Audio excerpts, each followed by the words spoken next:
They told me an omega was just prey. Then why did I feel like I was the one being hunted?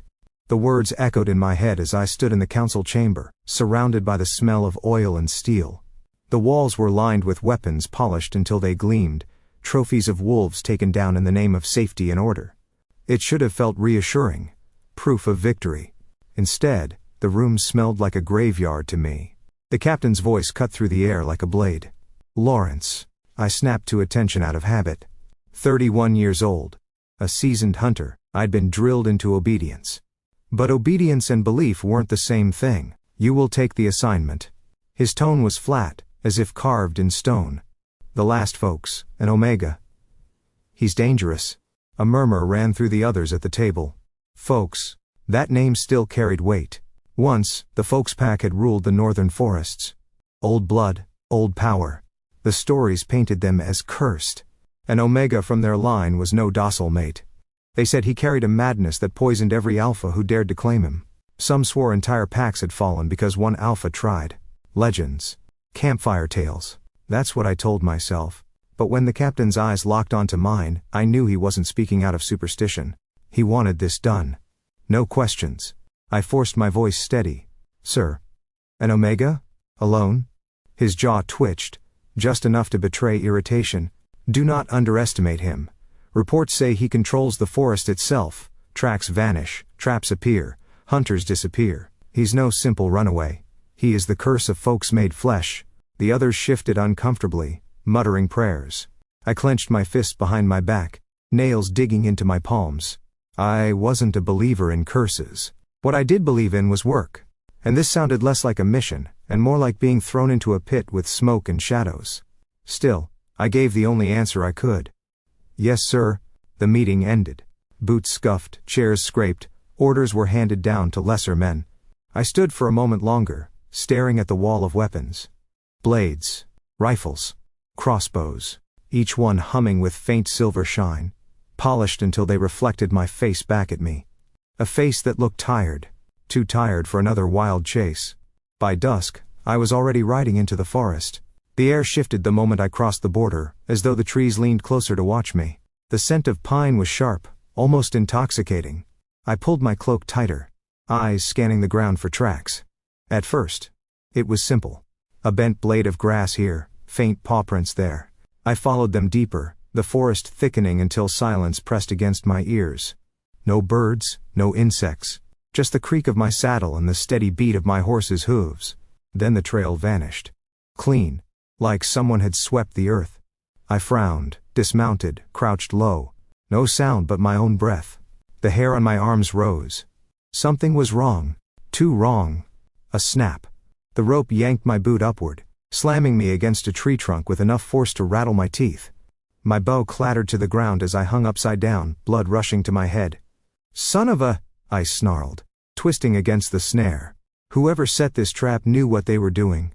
Professional. Patient. The horse whinnied in panic, backing away. My pulse spiked. I clawed at the rope, finally cutting myself free with a hunting knife. I dropped hard onto the dirt, legs aching. And then I saw it. On the bark of the tree across from me, carved deep enough to bleed sap, were two words glowing faintly in the dim light. Failed. Try again. The breath caught in my throat. It wasn't just a taunt. It was a message. I straightened slowly, knife still in hand, scanning the shadows. The forest around me seemed alive, holding its breath. Whoever he was, this omega, he wasn't prey. And for the first time in my life, I realized the captain had been wrong. I wasn't the hunter here. The forest swallowed sound. I'd freed myself from the trap, but the words carved into the bark. Failed. Try again. Burned in my mind more than the rope burns on my ankle. I pressed on, jaw tight, refusing to admit what my gut already whispered. I was being toyed with. The deeper I went, the heavier the air grew. Pine needles clung to my boots, damp earth muffled my steps. Every tree looked the same, straight-backed and watchful, as though they leaned in to listen. I checked my bearings, marked my trail with chalk. 10 minutes later, when I turned back to check, my mark was gone. Not smudged. Not weathered. Gone. As if the tree had never been touched. I muttered under my breath. All right. Clever. The horse shifted uneasily, ears flicking. Her breath came out in short huffs. That was when I heard it. A low growl, carried on the stillness. I turned, scanning. At the edge of the path, golden eyes gleamed between the shadows. One wolf. Then another, then 3 more. Their teeth caught the faint light like knives. My horse reared, panic lacing her scream. I grabbed the reins, steadying her. But the wolves didn't move forward. They didn't need to. They were herding me. And wolves don't herd hunters. I felt it then, an almost imperceptible shift in the air, like a hand pressing down against my chest. The wolves weren't acting of their own accord. Someone was pulling the strings. I drew my bow, but before I could nock an arrow, the wolves melted back into the dark, soundless, disciplined, as though dismissed. A voice carried across the silence, cool and mocking. Lost already? I spun. Up on a rock ledge above me, a figure stood framed by the late afternoon light. Slim build, almost delicate in shape, but the stance was balanced, commanding. His skin was pale, catching the sun in faint silver tones. His hair hung loose, brushing his shoulders, and his eyes, sharp, cutting, impossibly cold, locked onto mine with surgical precision. So, this was the Omega, not prey, not weak, not trembling. He looked down at me the way I looked at cornered wolves. Assessing. Amused. Dangerous. Folks, I muttered under my breath. He tilted his head, the faintest smirk tugging at his lips. You know the name. Good. Saves me the trouble of introductions. Eli, I guessed. His smile sharpened. The hunter knows his quarry.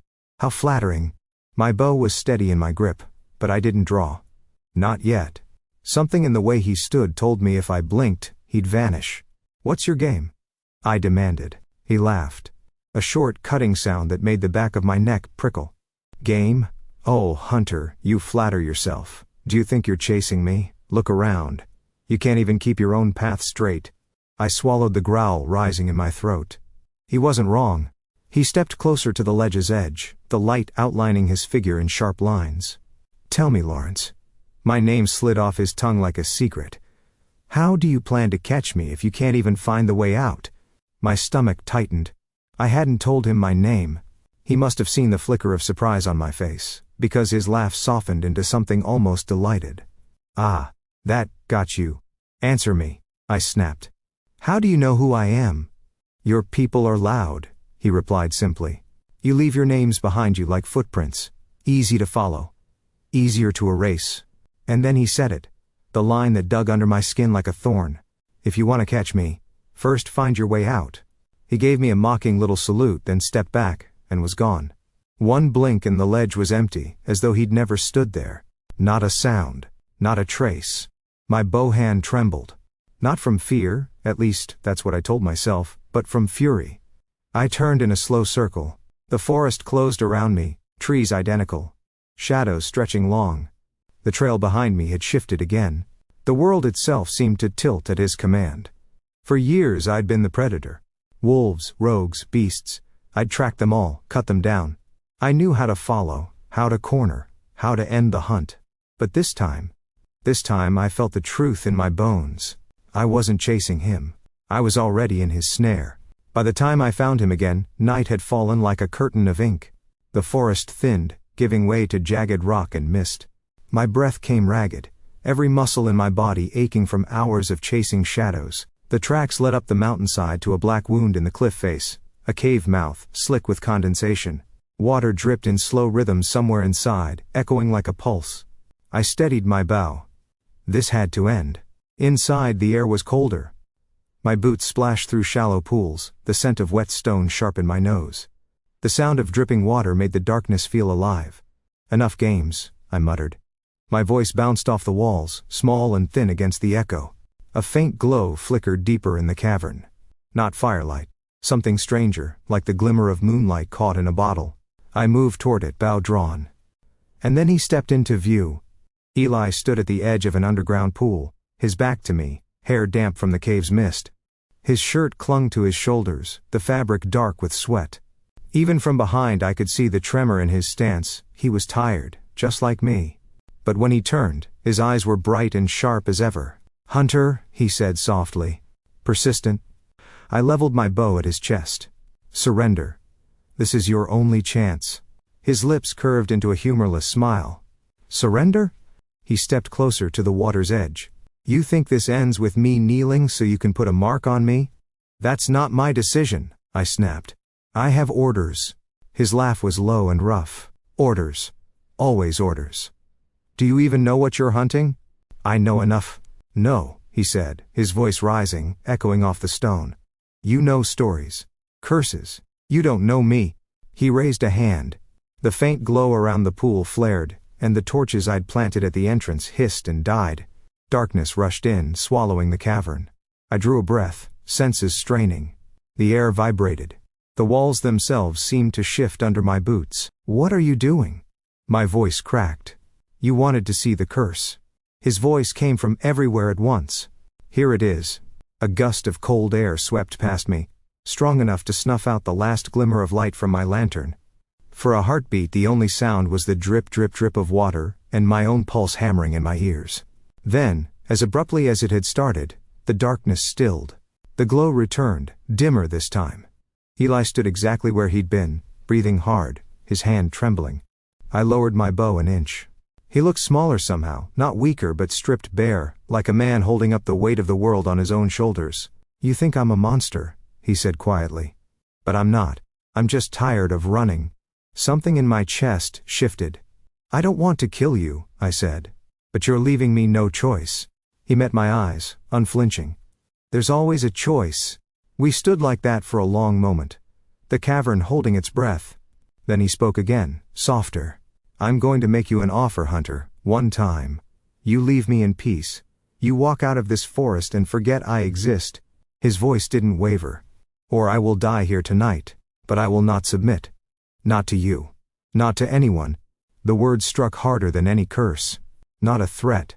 A promise. My grip on the bow loosened. All my life, Omegas had been targets. Names on lists, bodies on cold floors. Not people, not faces, not eyes like his, bright with fury, but also with something I hadn't expected. Resolve. I realized then what had been gnawing at me since this began. He wasn't dangerous because he was cursed.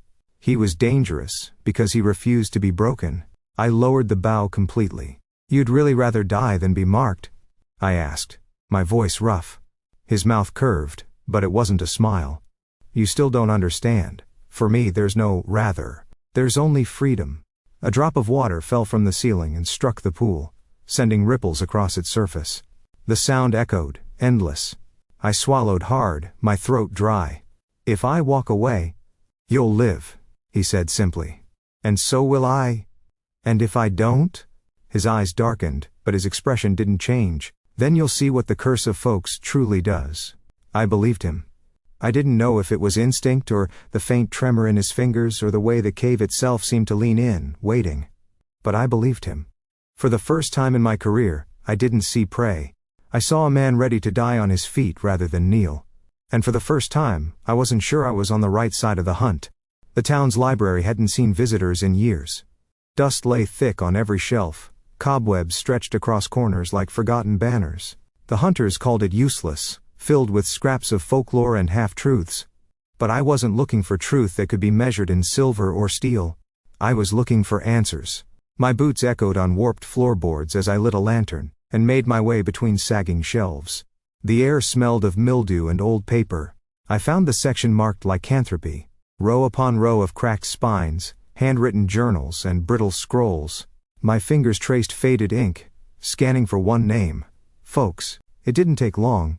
A leather-bound chronicle, its cover scarred by time. Inside, the handwriting was jagged, frantic. I turned the pages slowly, each word pulling tighter around my chest.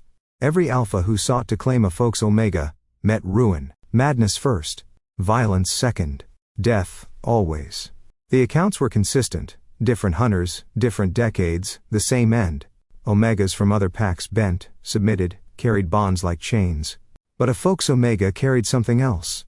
A force that turned domination back on the one who dared. No wonder the name was cursed. I closed the book, but the words clung like burrs. You shouldn't be here.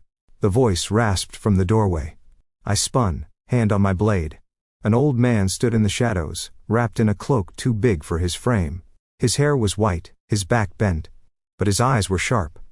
I thought this place was empty, I said. It is, he muttered. Except for fools chasing ghosts. He shuffled closer, the lantern light catching scars that ran down his jaw. I frowned. You were a hunter. Was, he corrected, spitting the word like poison. And I hunted folks once. His gaze flicked to the chronicle on the table. If you've read even a page, you know how that ended. I studied him carefully. His hands trembled as he leaned on his cane, but his stare didn't waver. You survived, I said. Survived? His laugh was bitter, hollow. Boy, I lost my pack, my mind for a time, and everything I thought made me strong. Folks' blood breaks alphas, not with teeth, not with claws, with truth. You try to own them, and you lose yourself. The words rang in my skull like steel against stone. He pointed at me with a crooked finger. If you're still breathing, turn back. Because if they sent you after him, they don't want a victory. They want you gone. The air seemed to thin. His warning was too sharp, too close to the unease I'd buried since the order was given. A trap. Not for Eli.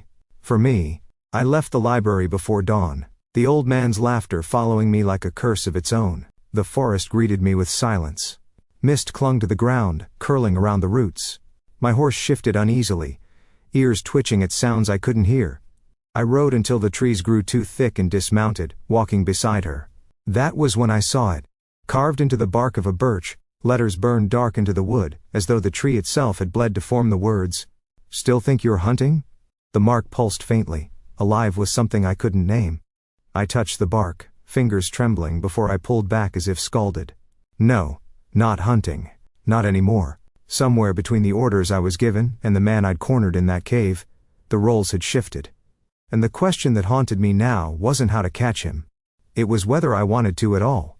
The storm had torn the forest apart. Branches littered the ground, slick with rain. Mud sucked at my boots as I pushed through, the air still heavy with the smell of ozone and pine. Every step felt like moving through the aftermath of a battlefield, silent, but scarred. That was when I caught the scent. Blood. Sharp, metallic, fresh. My body reacted before my mind did, boughs sliding into my grip, every muscle coiled. I followed the trail, weaving through the shattered underbrush until I found him. Eli lay slumped against the base of a fallen tree, his shirt torn and stained red. His breathing was shallow, uneven. The defiance I'd seen in his eyes before was dimmed now, replaced by exhaustion. For a moment, I froze. This was it. The clean shot. The perfect chance. One arrow, one blade, and the order would be fulfilled. The captain's voice echoed in my skull. The last folks. Dangerous. Eliminate him. But when I raised the bow, my hands didn't move. He opened his eyes just barely, the faintest spark glinting even through the haze of pain. Well, he rasped, lips curling. Look who finally caught up. I should have killed him right then. Ended it. But instead, I crouched beside him and tore at the hem of my cloak. Don't think this means I've gone soft, I muttered, pressing the fabric against the wound. He hissed, baring his teeth, but his laugh was rough and mocking. Do you honestly believe you know how to stitch anything that isn't a wolf hide? I scowled, tightening the makeshift bandage. You want me to stop? Not if you plan on keeping me alive, he shot back, wincing as I tied the knot. The silence that followed was strange.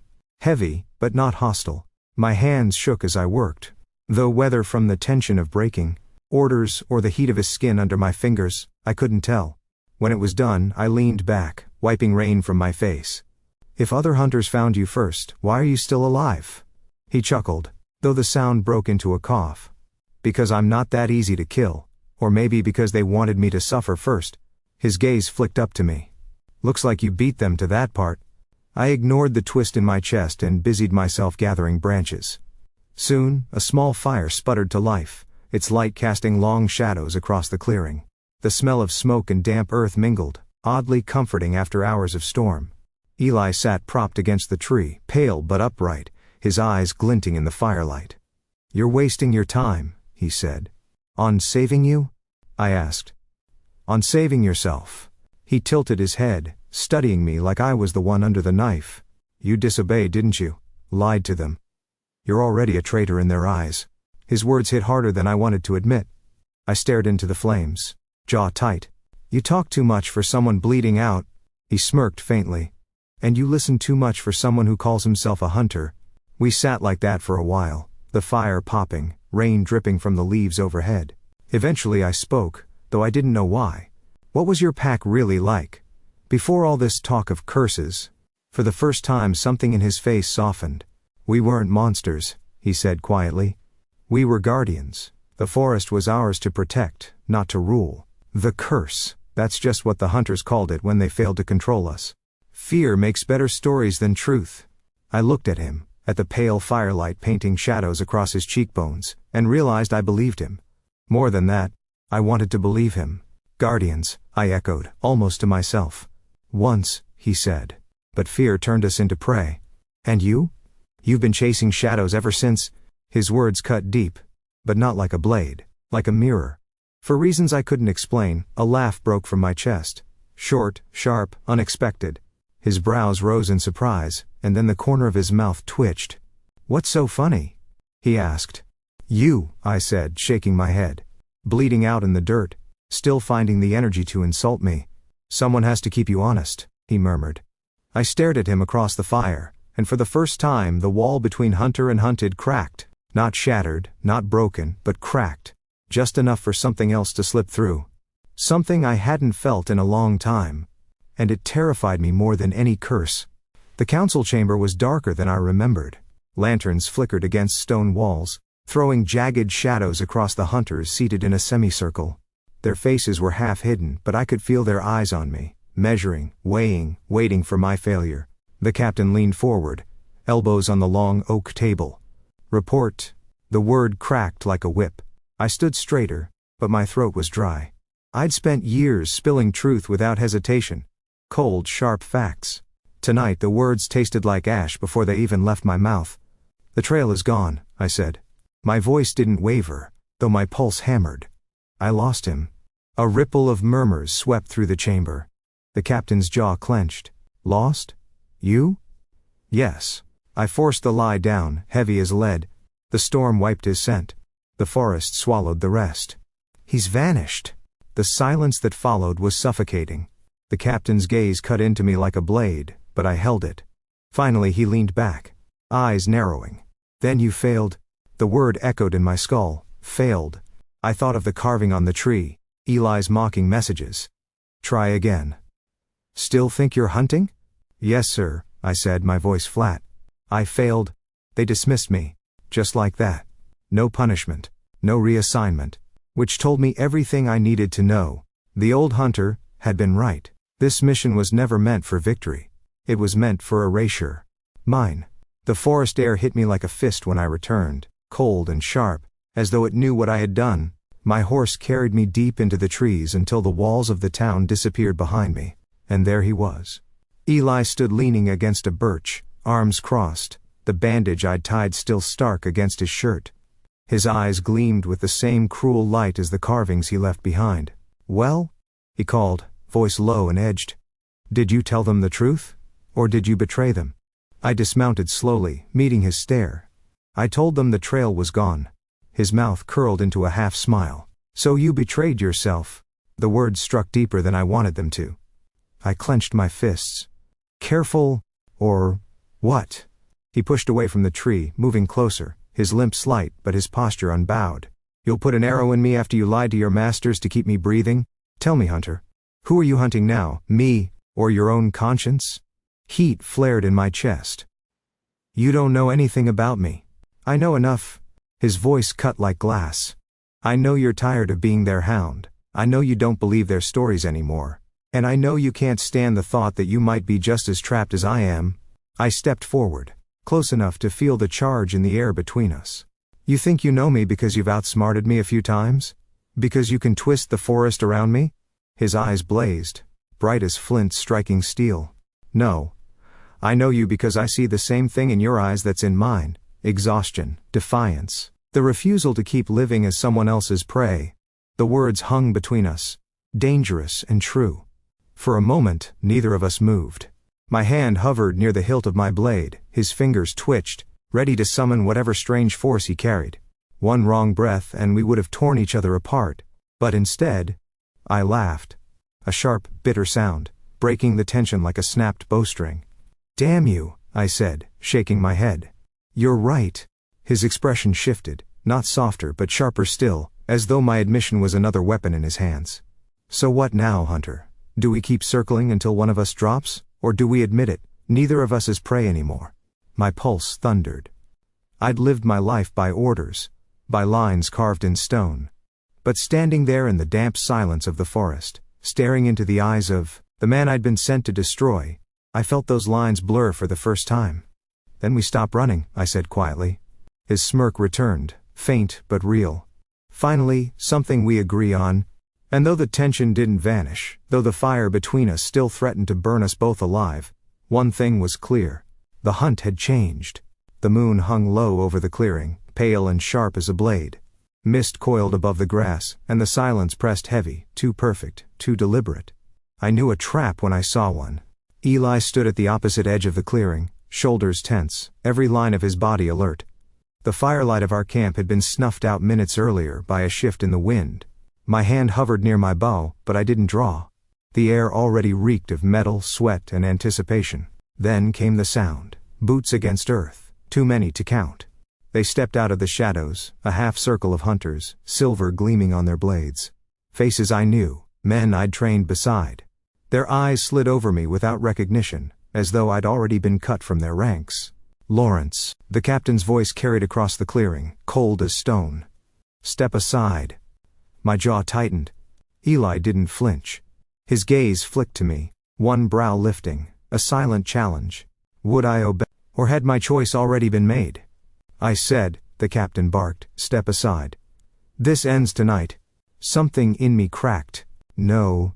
A murmur rippled through the hunters. Blades lifted. The first arrow flew. I ducked, shoving Eli behind a fallen log as the shaft splintered bark inches from his shoulder. He cursed under his breath. But when I turned, his eyes burned with something close to disbelief. You're fighting them? Don't make me regret it, I growled, knocking an arrow. And then the clearing exploded into chaos. Hunters surged forward. Steel clashed, arrows hissed. I loosed shafts faster than I thought possible, each one finding its mark. Eli raised his hands, and the forest answered. Roots tore through soil, branches lashed like whips, wolves burst from the mist with snarling jaws. For the first time we weren't hunter and hunted. We were fighting as one. But then it happened. One of the younger hunters broke through the fray, silver blade flashing. He didn't aim to kill. He grabbed Eli by the arm, yanking him close, lips curling into a snarl. Submit, Omega, he spat. I'll claim you myself. The words seared through the clearing. Eli's eyes widened, not with fear, but with fury. And then the air split. The hunter's body convulsed, eyes rolling back. His grip slackened, blade clattering to the ground. He screamed, a sound too raw, too jagged to be human, as blood poured from his nose and ears. His mind shattered before our eyes, leaving him twitching in the dirt. The clearing went silent for half a breath. Every hunter froze. The curse of folks. But it wasn't madness that spread from Eli. It was power. A wave of defiance. Of unbroken will, surging outward like a storm. The trees groaned under its weight, the air thick with it. I grabbed Eli, pulling him back as more hunters faltered, fear overtaking fury. Some dropped their weapons. Others fled into the trees, their courage crumbling. Only the captain remained, face pale, jaw tight. He stared at Eli as though he was staring into the mouth of hell. This, he spat, is why they must die. I stepped between them, arrow drawn, eyes locked on the man I'd once obeyed without question. No. This is why they must live. For a long moment, neither of us moved. The captain's glare was steady, but beneath it I saw what I'd never seen before. Fear. He finally lowered his blade. Not out of mercy, but out of defeat. He turned, vanishing into the trees with the last of his men. The clearing fell silent, broken only by the crackle of branches and the ragged breaths between us. Eli leaned against a tree, pale but unbowed. His gaze found mine through the mist, sharp and unrelenting. You could have, he said quietly. You had every chance. My bow lowered. Could have what? Killed me, marked me, made me what they wanted. His lips curved into something that wasn't quite a smile. But you didn't. The weight of his stare pinned me in place. Do you know what that means? He asked. I swallowed, unable to tear my eyes away. What? It means, he said, his voice soft but cutting. You might be the first alpha worthy of choosing. The mist shifted, the moon broke through the clouds, and for the first time since this hunt began, I didn't feel cursed. I felt seen. Dawn broke soft and silver, filtering through the canopy in long golden shafts. The forest smelled of wet ash and pine, smoke still curling from the remnants of the fire we'd built after the fight. I sat on a log, my arm bound in rough cloth where a blade had grazed me. Across the clearing, Eli leaned against the trunk of an old oak, his shirt torn, bandages dark with dried blood. His face was pale but steady, his gaze following the smoke spiraling into the morning sky. We were alive. Somehow. The clearing still carried the ghosts of the battle, the trampled grass, the dark stains in the soil, broken arrows littered like fallen twigs. But the forest was calm now, too calm, as if the trees themselves were exhaling after holding their breath all night. For the first time in days, no one was chasing us. Eli broke the silence first. You could have left. I looked at him, brow furrowing. You could have died. His lips curved faintly, more a twitch than a smile. You sound disappointed. I huffed a laugh despite myself. If I were disappointed, I wouldn't have wasted half the night keeping you breathing. He tilted his head, watching me with that same cutting intensity he'd carried since the first moment I saw him. But something was different now. The edge was still there, sharp as ever, but beneath it was a weight that felt less like hostility and more like consideration. Lawrence, he said softly, why didn't you do it? Do what? Finish me. Mark me. Take what you were sent for. The question burned hotter than the fire's embers. I had no easy answer. My throat tightened, words catching. Finally I said, because that's not who I am. And it's not who you are either. He studied me for a long time. The quiet stretched, filled only by the creak of branches in the morning breeze. Then he pushed away from the tree, unsteady but determined, and stepped closer. His shadow stretched across the grass until it touched mine. No mark, he said. His voice carried the weight of something final. A choice. The world seemed to narrow to the space between us. I swallowed, heart thundering. And your choice? He didn't look away. You. The word was simple, but it cracked something open in me. For so long everything had been orders and obedience, chains disguised as loyalty. But here was someone who had every reason to hate me, to fight me until one of us fell, and instead he offered something I'd never been given, trust. Not because he had to, because he chose to. I let out a shaky breath. Then it's not a curse after all. He arched a brow. You expected it to be? I was told folks' blood breaks alphas. I gave a small, humorless laugh. Maybe it just breaks the wrong kind. For the first time, his smile was real. Small, fleeting, but real. We sat in silence a while longer, the forest slowly stirring awake around us. Birds singing cautiously, squirrels darting across branches. The world, despite everything, kept moving. Eventually, Eli straightened, his body stiff but his eyes sharp. The folk's name can't die here. It was never meant to be about fear. Or curses. It was about balance, guardianship. He met my eyes. It can be that, again, I nodded slowly. Not a pack ruled by chains, a pack built on choice. On equality, he said. The word tasted foreign on my tongue but right. Then we'll build it. Eli's shoulders eased for the first time since I'd met him. He looked younger in that moment, less burdened, as though the weight of years spent running had finally lifted just a fraction. He extended his hand toward me. Not submissive, not yielding, an offer. I took it. Our palms pressed together, rough and calloused, warm despite the cold morning air. No mark burned between us. No chains wrapped around my throat. Only a quiet understanding, fierce and steady. We stood like that, side by side, as the sun pushed higher, gilding the clearing in gold. Where do we go now? I asked. He glanced toward the deeper forest, where the trees grew ancient and the shadows stretched endless. His gaze held a glimmer of something new. Hope. Forward, he said simply. We make something worth surviving for.